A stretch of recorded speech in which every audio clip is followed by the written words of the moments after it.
Rudolph, with your nose so bright, won't you guide my sleigh tonight? It will be an honor, sir.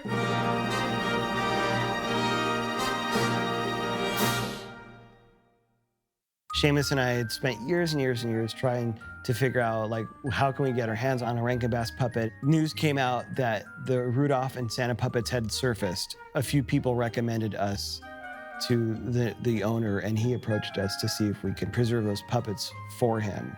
He needed us to authenticate them as well, because he wasn't entirely sure if they were like just dupes or if they were the real thing. He flew here with the puppets in his possession in this little like bulletproof case.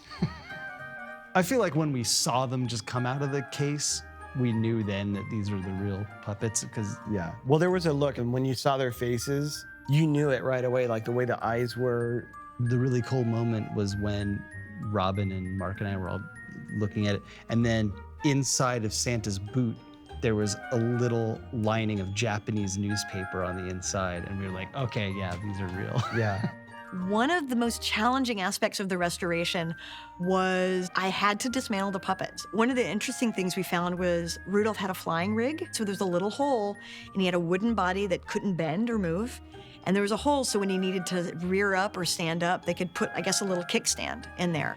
I found what seemed to be both Play-Doh and candle wax in Rudolph's nose. So his light bulb had originally been a little custom-made, like 12-volt light bulb. And they would just run the wires anytime they needed it randomly through the body where you couldn't see it out of the back of the head. So I cleaned all that out, and we actually made a custom LED, so there would be no heat and damage, further damage to the puppet. What do you say we both be independent together, huh? You wouldn't mind my red nose? Not if you don't mind me being a dentist. It's a deal. The puppet was truly what it needed to be and nothing more. Its body was solid wood, and its head was a little piece of wood, which today they would have jointed bodies and all this movement where they were like, no, he's a fawn, he's newborn, so he's gonna move a certain way, and so only make the puppet be able to do those things. So they concentrated on the character of Rudolph.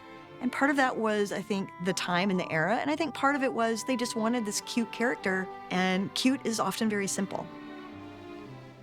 I think you're cute.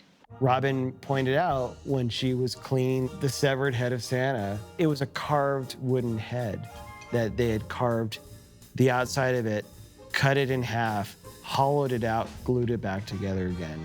So if you had to make another Santa head, then you would just carve another head exactly like the first one. That takes an immense amount of talent. Knowing some historic techniques of puppet building, having studied that, I felt really honored and proud to be kind of moving this forward and keeping it safe for generations to come. We never, in our wildest dreams, would have ever thought that we would be holding Rudolph and Santa in our hands, much less helping bring them back to their glory.